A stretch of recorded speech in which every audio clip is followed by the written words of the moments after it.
Assalamualaikum warahmatullahi wabarakatuh. Perkenalkan, saya Safika Wiliana dengan NIM 45224098.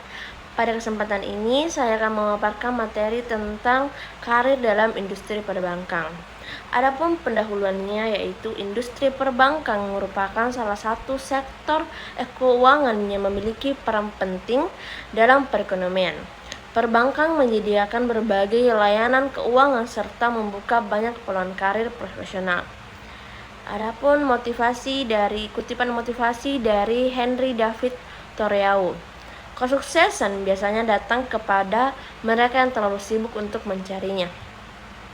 Dalam presentasi ini terdapat beberapa pokok pembahasan, yaitu ada teller, accounting officer, operasional, non-operasional, customer service, manajer portofolio investasi, auditor investasi, pengembangan karir di industri perbankan, dan yang terakhir sertifikasi profesi di industri perbankan. Yang pertama ada teller. Apa itu teller bank? Teller merupakan salah satu posisi yang sering ditemui di bank karena teller berhubungan langsung dengan nasabah. Tugas utama teller adalah melayani setor tunai, tarik tunai, dan berbagai transaksi keuangan lainnya. Selain itu, teller juga mengecek keaslian uang dan memastikan jumlah transaksi sesuai. Seorang teller harus memiliki sikap ramah, teliti, cepat, dan mampu memberikan pelayanan yang baik kepada nasabah agar transaksi berjalan dengan lancar. Selanjutnya ada accounting officer. Apa itu accounting officer? Nah, accounting officer bertugas mengelola dan memeriksa keuangan bank. Beberapa tugas utamanya yaitu membuat laporan keuangan, menganalisis transaksi, memastikan kesesuaian dan keuangan, dan mengontrol pembukuan. Posisi ini membutuhkan kemampuan berhitung, analisis, serta ketelitian yang tinggi karena berhubungan langsung dengan data dan laporan ke perusahaan. Selanjutnya ada operasional. Bagian operasional, bank menangani kegiatan internal yang mendukung jalannya aktivitas bank setiap hari. Tugasnya meliputi proses transaksi harian, mengelola administrasi, membantu layanan front office, dan menjaga kelancaran sistem bank. Walaupun tidak berhadapan langsung dengan nasabah, bagian operasional sangat penting karena membantu agar semua sistem berjalan dengan baik dan teratur. Selanjutnya ada non-operasional. Bagian non-operasional lebih fokus pada fungsi pendukung di dalam bank. Contohnya yaitu HRD yang mengelola sumber daya manusia, bagian IT yang menangani sistem teknologi bank, legal yang mengurus aspek hukum, dan marketing dan komunikasi. Walaupun tidak terlibat langsung dalam transaksi, bagian non-operasional tetap memiliki peran besar dalam mendukung perkembangan perusahaan. Selanjutnya ada customer service. Apa itu customer service? Customer service bertugas memberikan pelayanan dan informasi kepada nasabah. Selain membantu pembukaan rekening, customer service juga menangani keluhan nasabah dan memberikan solusi terkait layanan bank. Posisi ini membutuhkan kemampuan komunikasi yang baik, kesabaran, dan serta kemampuan memahami kebutuhan nasabah agar pelayanan dapat memuaskan. Selanjutnya, manajer portofolio investasi. Manajer portofolio investasi bertugas mengelola investasi dan menentukan strategi agar keuntungan dapat diperoleh secara maksimal. Tugas lainnya yaitu menganalisis resiko reinvestasi dan mengambil keputusan yang terdapat dalam pengelolaan dana.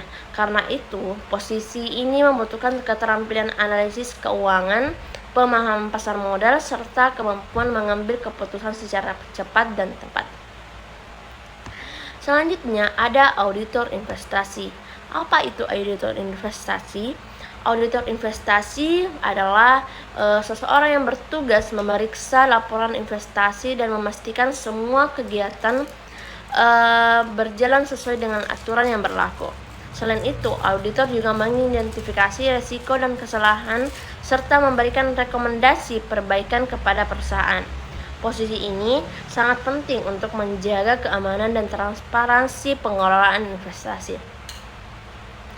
Selanjutnya ada pengembangan karir di industri perbankan. Dalam industri perbankan, pengembangan karir dapat dilakukan melalui pengalaman kerja, penelatihan internal, pendidikan lanjutan, dan promosi jabatan.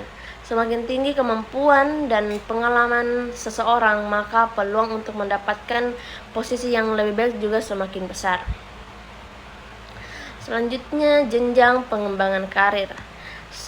Slide ini menunjukkan jenjang pengembangan karir di industri perbankan. Pada tahap awal, seseorang biasanya memulai dari posisi entry level seperti teller, customer service, atau admin bank. Kemudian, setelah memiliki pengalaman, dapat naik menjadi supervisor, asisten manajer, hingga branch manager. Pada tingkat yang lebih tinggi terdapat posisi vice president, general manager, hingga direktur yang bertugas mengambil keputusan strategis perusahaan. Selanjutnya ada sertifikasi profesi perbankan. Sertifikasi profesi perbankan merupakan pengakuan resmi terhadap kompetensi seseorang di bidang perbankan.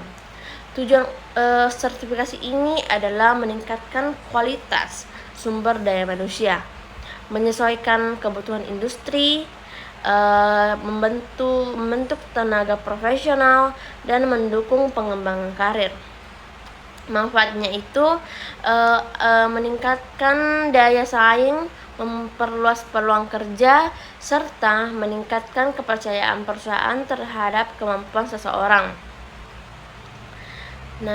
Contoh sertifikasi profesi perbankan ada antara lain ada manajemen risiko, manajemen risiko, general banking, CVA, dan CIA atau KIA. Adapun kesimpulannya yaitu sebagai kesimpulan, industri perbankan memiliki banyak pilihan karir mulai dari teller, customer service, operasional, hingga investasi. Setiap posisi memiliki tugas dan tanggung jawab yang berbeda, namun semuanya saling mendukung agar sistem perbankan berjalan dengan baik. Karena itu, pengembangan kemampuan dan sertifikasi profesi sangat penting untuk meningkatkan kompetensi dalam peluang karir di masa depan. Sekian presentasi dari saya. Terima kasih atas perhatian teman-teman dan Bapak dosen. Wassalamualaikum warahmatullahi wabarakatuh.